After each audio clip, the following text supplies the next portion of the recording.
María Teresa decía que iba a dejar un testamento en el que dijera lo siguiente: dejo a las mujeres de España mi entusiasmo, nada más tengo.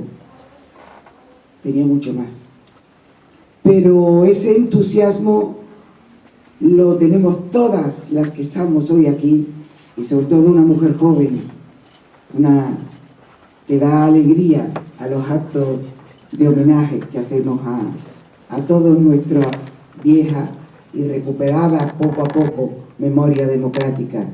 A una guerrillera, si María Teresa León fue guerrillera del teatro, Lucía Socan es guerrillera de la canción.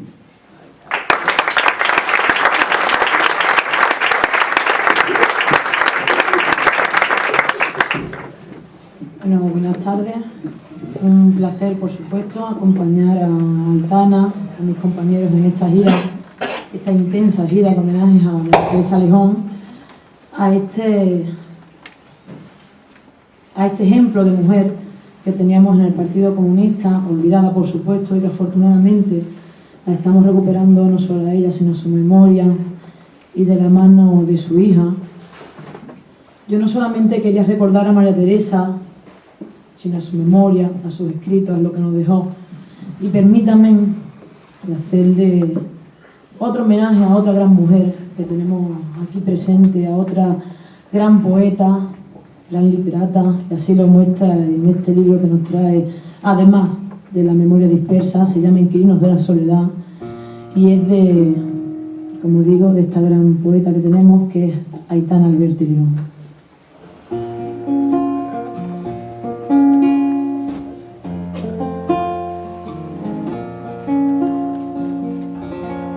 Con la casa vacía, sin esperar, surgiste de la bruma, niña azul de la guerra, en el pecho transparente y en el pecho una estrella, en el pecho transparente y en el pecho una estrella, con el alma apretada de dolor, el trigo derramado por el suelo, la rata muerta del corazón, sangrante y la frente sudorosa y la mano dormida, y la mano dormida. En la noche de espanto y de misterio, te mataron el alma sin brújula, tu cuerpo sin color, la pupila y tu sangre corriendo, sin color la pupila y tu sangre corriendo como el agua, con la miseria negra por la calle, los aviones rajando la estrella, la mar alerta y el cadáver deshecho, el puñal escondido y la muerte que espera, y la muerte que espera, con el alma apretada de dolor, el trigo derramado por el suelo, la rata muerta el corazón, sangrante y la frente sudorosa y la mano dormida, y la mano dormida, con la miseria negra por la calle, los aviones rajando la estrella, la mar alerta y el cadáver deshecho, el puñal escondido y la muerte que espera, y la muerte que espera.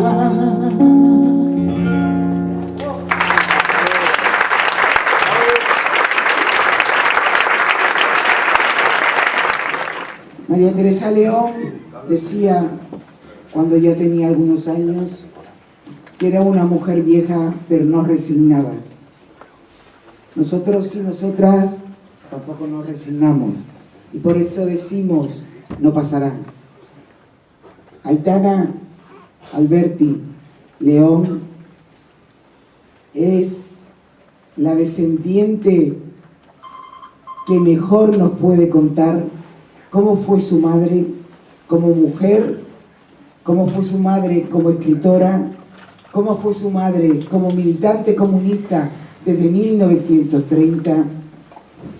Le agradecemos que haya venido y que se esté dando el tute que se está dando, porque nos hemos hecho hasta ahora, sobre todo ella, 700 kilómetros, y esos son muchos kilómetros, y eso cansa.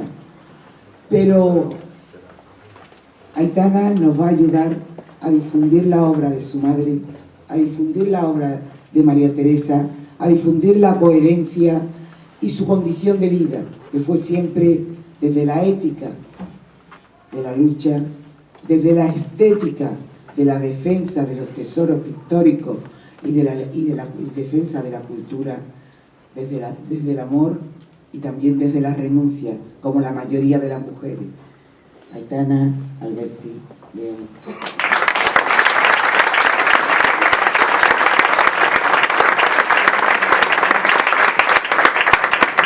Muchísimas gracias. ¿Te funciona bien? ¿Se ve bien? Bueno, ante todo, es un gusto estar aquí, de verdad una gran felicidad de estar en Sevilla nuevamente. Creo que la última vez que estuve fue hace como 8 años, 9 años, precisamente con un matrimonio cubano, grandes músicos cubanos, un laudista y una pianista. Y en varios lugares de aquí, de los alrededores de Sevilla, ¿no?, hicimos un recital, una cosa que creó mi padre en la Argentina, Invitación a un viaje sonoro, que es la historia lírica del laúd a través de los siglos. Aquello fue precioso y lo recuerdo con gran cariño también. Pero ahora estamos aquí, en la Sevilla que de alguna manera da origen a lo que se llama la generación del 27, porque en Sevilla, en ese año, en diciembre, se reunieron aquí esos poetas que luego la configurarían andando el tiempo. Y para mí es realmente una cosa muy bonita poder recordar también a dos poetas que nacieron en Sevilla, Luis Cernuda y Antonio Machado. Luis Cernuda, como decía Julia Hidalgo, publicó un poema, es en octubre, ¿verdad? Bueno, el mono azul, no me acuerdo. Un poema que mi madre, andando el tiempo, cuando escribe Memoria de la Melancolía, parte en Argentina y parte en Roma, encuentra en aquella revista vieja y gastada, y es un poema de Luis Cernuda verdaderamente extraordinario, que se titula Vientres sentados, en lo que parece escrito también ahora mismo, donde habla de esos vientres sentados que son los que están consumiendo, para ser vientres sentados, bien alimentados y bien rozagantes, lo hacen a costa del pueblo español. Y Cernuda sabía muy bien de qué hablaba, y Cernuda era un hombre muy fino, muy exquisito, ella lo dice, un hombre muy elegante, pero Cernuda también fue combatiente durante la Guerra Civil, con un fusil en la mano.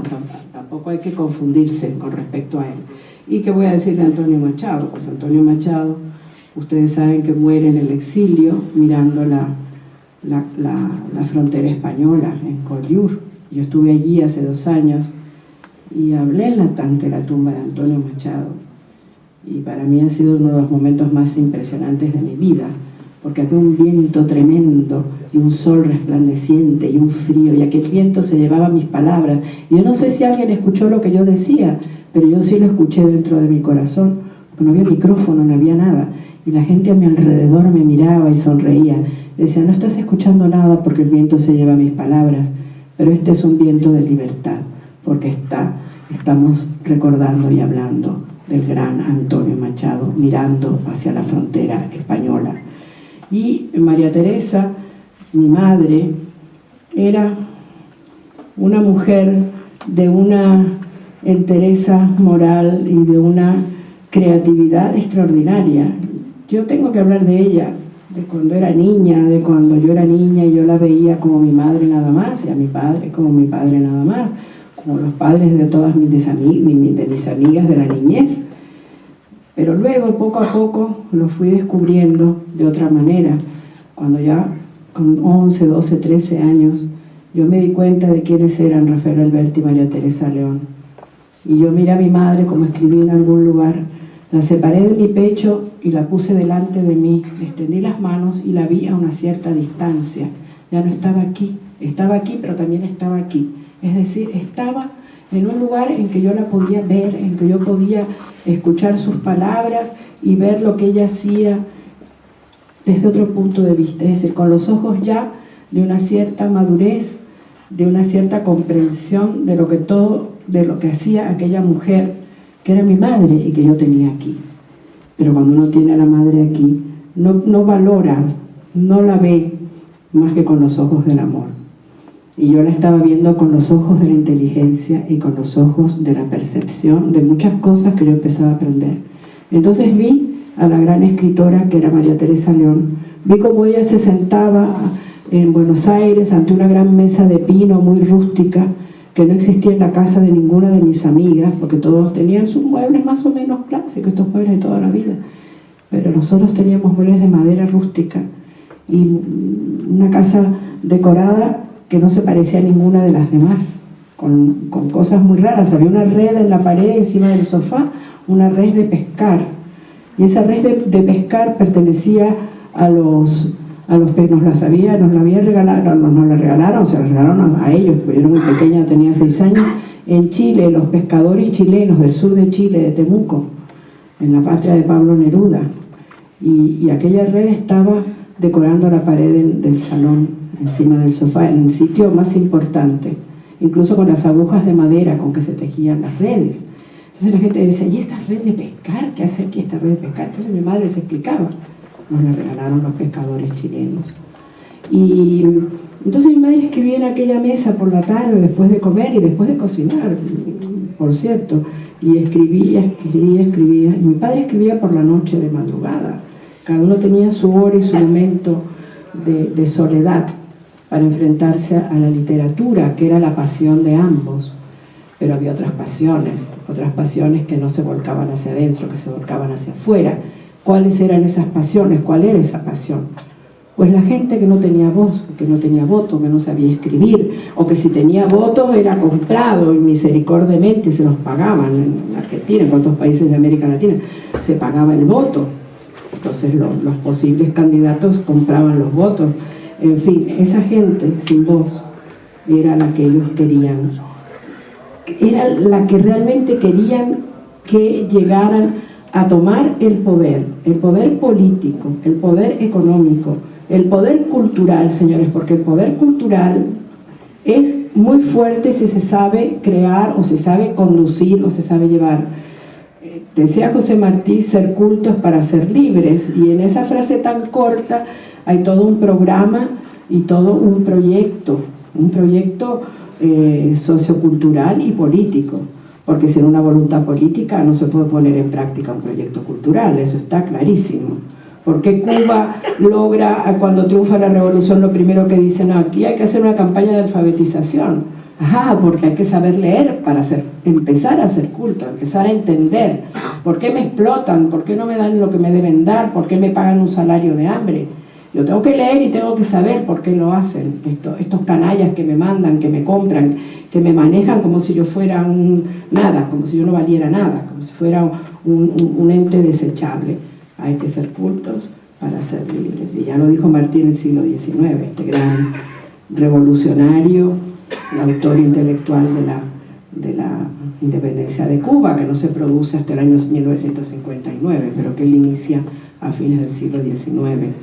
Y María Teresa y Rafael, en su soledad creadora, tenían muy presente esta situación política, tanto de América Latina como de otros países del mundo, porque cuando la guerra civil y antes del triunfo de la guerra civil, obviamente a principios de los años 30, que cuando ellos unen sus vidas, no solo se unen por el amor que sintieron el uno por el otro, Ellos sintieron ese amor hacia los demás, hacia los que no tenían voz. Y eso hace que en aquel entonces ya se afilien al Partido Comunista de España. Y esa afiliación al Partido Comunista de España dura hasta el final de sus vidas. Cuando mi madre ya no sabía dónde estaba, ella seguía siendo una comunista. Por supuesto, eso es así. Y el que diga lo contrario no sabe lo que dice, o falta a la verdad histórica. Esa es la realidad. Y entonces, esta militancia hace que las obras tanto de mi padre como de mi madre puedan tener cierto, algunas, no todas, ¿no? Pero por supuesto, cierto sesgo intencional orientado a esta gran meta que ellos creían que debía ser la de la humanidad, es decir, llegar a esta liberación del pueblo preterido y olvidado, de los muchos, que eran millones. Entonces en la Argentina, bueno, en la guerra se ha hablado aquí de lo que hacía María Teresa, que lo que hizo María Teresa León, no voy a redundar en eso, la Alianza de Intelectuales Antifascistas, etc. No tiene sentido porque ya se ha dicho, una mujer que era apasionada del teatro, por cierto, también se ha dicho, que escribió guiones radiales en la Argentina, muchos guiones radiales, aquí solo hay 8, inéditos completamente, que ya veréis la intencionalidad que tienen algunos, son muy interesantes, y todos estos textos que estaban dispersos en la primera parte, que yo titulo Primer Tiempo, que estaban dispersos en periódicos de la guerra, básicamente, y 3 cosas referidas a Cuba, porque obviamente cuando triunfa la Revolución Cubana y durante la guerra, por el triunfo de la Revolución, mis padres, en mi casa, Cuba era un tema de conversación diaria, y en una época incluso se podía escuchar en la Argentina, al final se podía escuchar Radio Rebelde, que transmitía desde la Sierra Maestra, y aquello era apasionante realmente. Y yo era muy joven, muy jovencita, y estaba totalmente absorta ante estas noticias de Cuba. ¿Y quién iba a decir que andando el tiempo, en el año 1984, yo me iba a vivir a Cuba hasta el día de hoy? Y la única casa que existe en el mundo de Aitona Alberti está en Cuba, y allí me quedo. Allí está y entonces, pero volviendo al tema, volviendo a hablar de mi madre y de aquella infancia mía en la Argentina, cuando la guerra mundial, mi madre fue una activista en favor de los que estaban en los países amenazados o ocupados por el nazifascismo. Entonces se llamaba la Junta de la Victoria, y aquello, yo iba con ella muchas veces. Yo era muy pequeñita, yo nací en el 41 y la guerra se acaba en el 45, y yo iba a la Junta de la Victoria con mi madre y con otras personas muy importantes de la Argentina, escritores y escritoras, en fin, no solamente gente del mundo de la cultura, ya había gente de todo tipo, ¿no? Maestros, profesores, empleados públicos. Era una cosa fantástica lo de la Junta de la Victoria realmente. La escuela la recuerdo como un mundo mágico, allí se decían unas cosas, iban los niños de otras mujeres y de otros hombres, y jugábamos nosotros por allí en algún lugar, en fin, y todo era porque había una guerra horrible en Europa. Pero ellos, mi padre y mi madre y otros exiliados que eran amigos nuestros y que yo veía en mi casa, ellos provenían de otra guerra anterior, muy junto a la que estaba ocurriendo en aquel momento en Europa. Habían sido guerras sucesivas. ¿Por qué? Porque el fascismo había utilizado España como campo de entrenamiento para lo que luego se produjo en Europa y en el mundo. Eso fue así. Allí estuvo la Legión Cóndor, que bombardeó, que destruyó Guernica, etcétera, que tiraron bombas en el Museo del Prado, y se produjo ese salvamento histórico, heroico, fantástico de las obras del Museo del Prado y de otros lugares, de otros museos.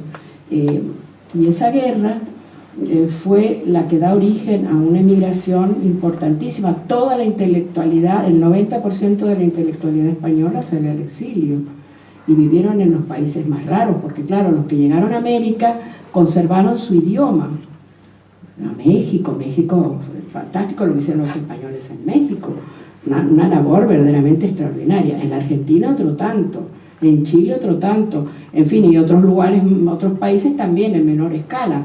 Pero es que los españoles fueron hasta la Unión Soviética, que idioma, que el ruso, estuvieron en China. Yo he estado en China, yo he visto en Beijing, o como decíamos entonces en Pekín, estuvimos mis padres y yo tenía 15 años, y allí había exiliados españoles que habían creado la cátedra de español en la Universidad de Beijing. O sea que eso es una cosa realmente digna de ser recordada.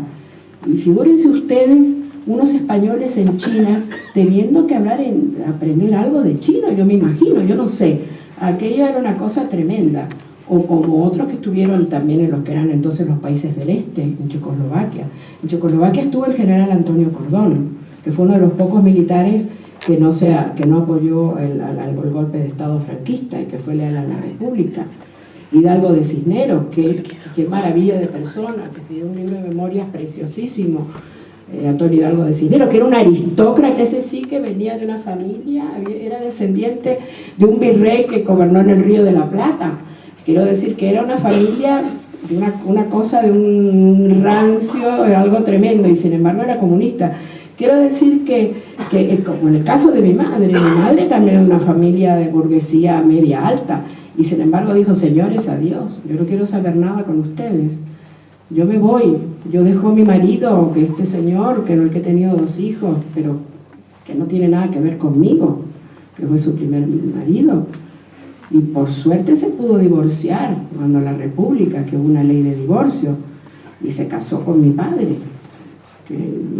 Y yo les contaba a los amigos que yo tengo el certificado de matrimonio de mis padres, que me lo mandó un amigo del puerto de Santa María precisamente. Y entonces quiero decir que María Teresa y Rafael mantuvieron una conducta intachable a lo largo de toda su vida. Después, cuando vuelven en 1977, ya ustedes saben, eso se ha mencionado aquí, ya mi madre viene con la memoria herida, ya es la paloma blanca herida realmente, que decía Felipe Alcaraz citando unos versos de una obra de teatro de mi padre. Esa paloma, que era una mujer realmente no del siglo XX solamente, sería una mujer del siglo XXI por sus escritos. Cualquiera que lea la obra de María Teresa León, como yo decía el otro día, y no supiera las fechas en que fueron escritas esas obras, les parecería estar leyendo a una escritora contemporánea, por lo que dice y como lo dice. Y entonces María Teresa, en ese vuelo histórico, que era un vuelo de Alitalia, no de Iberia, de Alitalia, yo estuve en ese vuelo, vinimos de Roma, en el 27 de abril de 1977.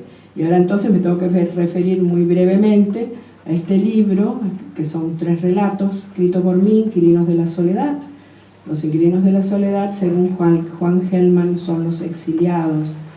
Y entonces este primer cuento, son 3 relatos, transcurre precisamente en el avión del regreso. Y ya María Teresa, cosa que refleja la verdad histórica, ya no sabía bien a dónde volvía. Entonces esa mujer, ese ser excepcional, que había tomado la melancolía y a la memoria como base de toda su literatura, de todo lo que escribió, y libro Memoria de la Melancolía, donde reflexiona en varias ocasiones sobre la memoria. Cuando yo pierda la memoria y nada recuerde, recordadme vosotros. Creo que Julia hizo referencia a eso. Bueno, pues esta mujer llegó a España y no sabía bien a dónde estaba. Y yo narro eso en este primer cuento. Y la verdad es que a mí no sé, yo quisiera leer de este libro, La memoria dispersa, por eso retomando el tema de la memoria, esta memoria que se quedó relegada por ahí en diferentes publicaciones, y estos guiones inéditos. Yo quisiera leeros porque, como volviendo al inicio, hay que ser cultos para ser libres. La República Española y el Partido Comunista de España, entonces y ahora, y dieron muchísima importancia a la formación cultural de la gente más preterida, más abandonada. Había que aprender a leer, habría que aprender a encontrar en la cultura lo que te da la posibilidad de ser libres una vez que tú has asimilado eso, ¿no? Y porque te da sencillamente una llave, una clave para poder pensar, para poder saber, no, este hombre me quiere comprar mi voto, yo no le puedo vender mi voto, no le puedo vender mi voto por esto, que le estoy haciendo juego a mi enemigo de clase, obviamente, y no puede ser, por ejemplo. Entonces, yo quiero leeros uno de los artículos para ya, creo que concluir, titulado La cultura, patrimonio del pueblo. Dice así, se publicó inicialmente en la Crónica General de la Guerra de España y lo publica la Alianza de Intelectuales Antifascistas en el 37, esa Crónica General, que es un libro apasionante. Aquí atrás incluso hay una bibliografía de mi madre e incluso de las fuentes de donde se han tomado todas estas cosas, inclusive de los cuadernos inéditos, algunos están en el Centro de la Generación del 27. Dice así: los poetas que fueron compañeros de camino del proletariado español hoy son sus camaradas de guerra.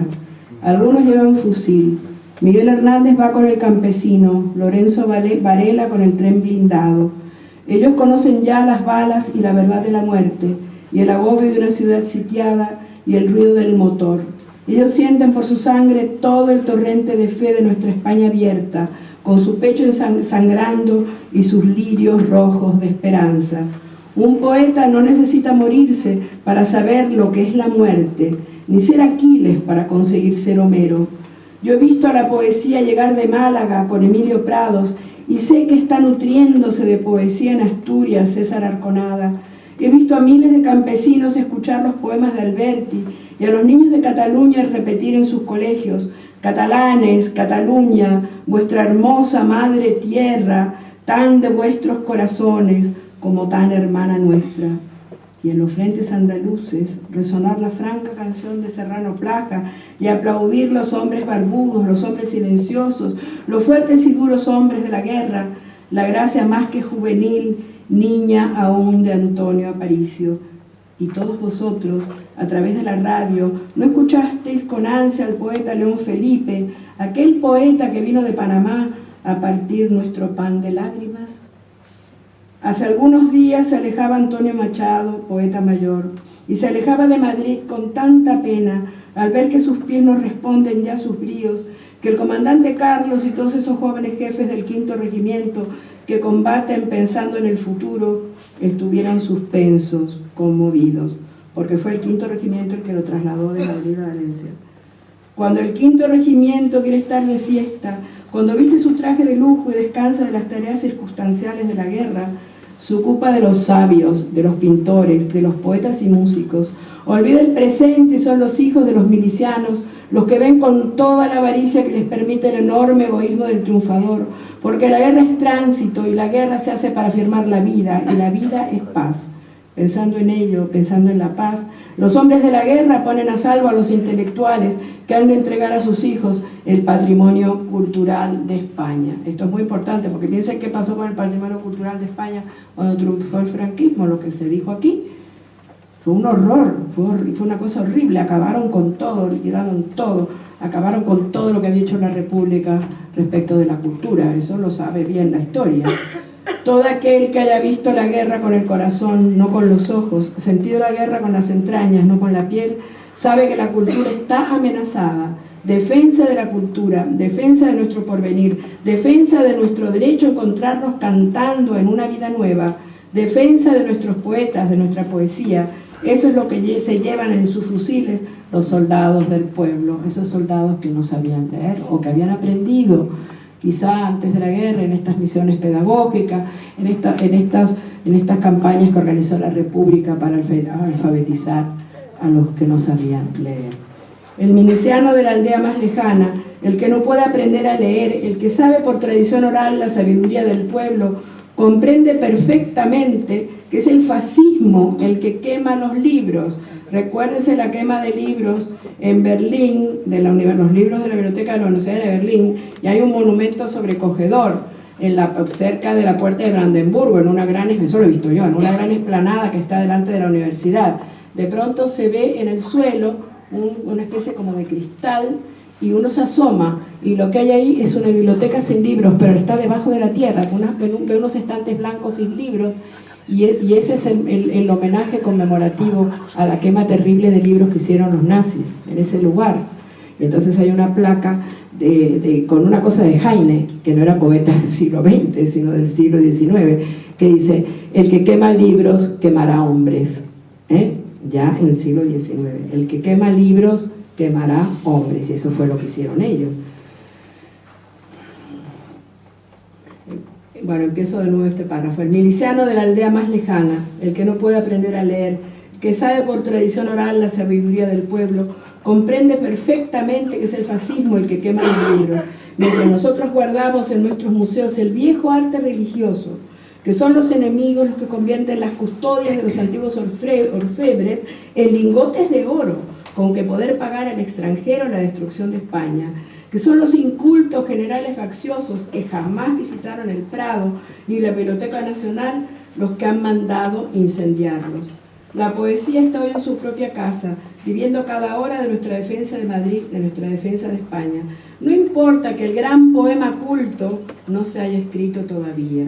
A la poesía popular española le basta y sobra por ahora con el arte llano del decir, con su austeridad castellana, para cantar las hazañas más grandes del viejo romancero español. Y esto fue escrito el 2 de diciembre de 1936.